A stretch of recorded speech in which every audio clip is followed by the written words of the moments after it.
project, define the working and non-working time for your project.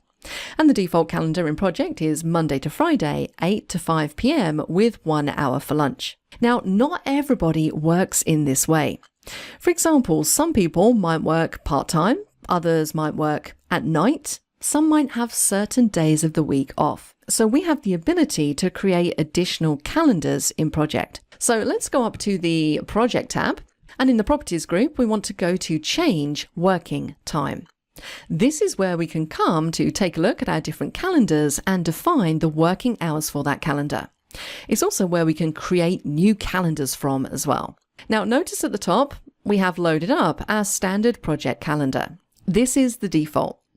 We have a little legend which tells us what this shading means in this calendar. So you can see here, anything that's white is working time, so that's Monday to Friday. Anything that's shaded in grey is non-working time, so in this calendar, that is Saturday and Sunday. And that's all we have in this particular standard calendar. Notice that if I click on a day in the calendar, it shows me over on the right-hand side that this particular day that I'm clicked on is a working day, and these are the hours. So 8 a.m. to 12 p.m. We then have a 1 hour break for lunch, and then the afternoon is 1 p.m. to 5 p.m. And then underneath, we have a little exceptions table and a work weeks table. Now, if we go back up to the top and click the drop down, notice we have 2 other calendars in here. So let's take a look at the night shift calendar. So this is defined by different working times. So you can see here, every day is a working day apart from Sunday. And if I click on one of the working days, we can see the working times for this particular night shift calendar. So 12 a.m. to 3 a.m., then 4 a.m. to 8 a.m., 11 p.m. to 12 a.m. Now, if we take a look at the work weeks tab underneath, this tab basically represents the days and times when people work. Now, because this says default in here, the default calendar applies to all dates. So let's switch back to our standard project calendar, because what we're going to do here is we're going to make some modifications. So I'm going to make sure that I'm clicked on work weeks where we have default, and let's click on details. Now, I've got Sunday selected currently, and Sunday is a non-working day in this standard calendar. But let's go to Monday. You can see in here, it's showing us the times that apply for this working day. Now, maybe I decide that Monday to Friday, the working day at my organisation doesn't start until 9 a.m. So the morning is basically 9 a.m. to 12. We then have an hour for lunch, and then the afternoon is 1 p.m. to 6 p.m. instead. So I'm going to change these working times. Now, a simple way to do this is I can select all of the days that I want to change the times for simply by holding down my mouse button and dragging down. So I've got Monday to Friday selected. I'm going to say set days to these specific working times, which allows me to edit these fields. So I can simply come in here and I'm going to make the change. So let's say we want this to be 9 a.m. to 6 p.m.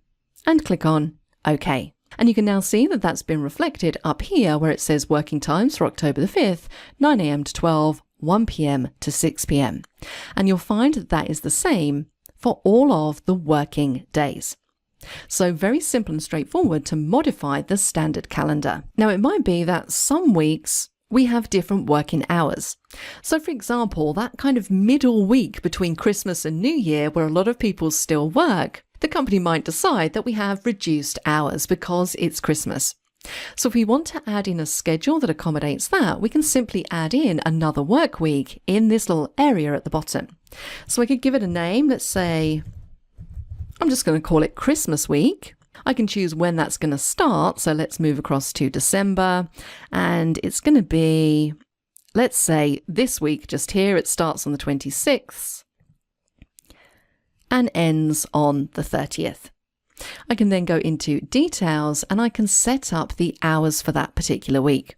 So again, it's Monday to Friday. I'm going to set the working hours and maybe everyone's doing a half day. So let's say 12 to 6 p.m. And I can just delete out what we have here. Click on OK and check out the calendar above. It's now updated to reflect that change. I notice in the calendar, these are now highlighted in yellow. And if we look at the legend, it's telling me that this is a non-default work week because it's a little bit of an anomaly. And of course, from here, we can also create additional calendars. So maybe I want to create a calendar for all the members of staff who work part-time. We have a Create New Calendar button in the top right-hand corner. Let's click it. And I'm going to call this Part-Time Calendar. And in general, I like to base the part-time calendar off of the standard calendar and simply modify it. So I'm going to say make a copy of standard. Let's click on OK. I want to save the changes I've made to the standard calendar. And now I'm in the part-time calendar.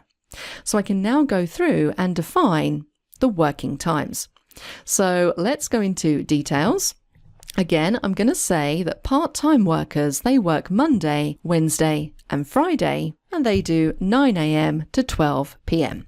And let's get rid of that underneath. Click on OK, and now I have my part-time calendar, which I can select from the For Calendar drop-down at the top. Are you happy with this training? Make sure to subscribe for more great content. Visit the Simon Says It channel, explore our videos and training sessions, and decide what you want to learn next.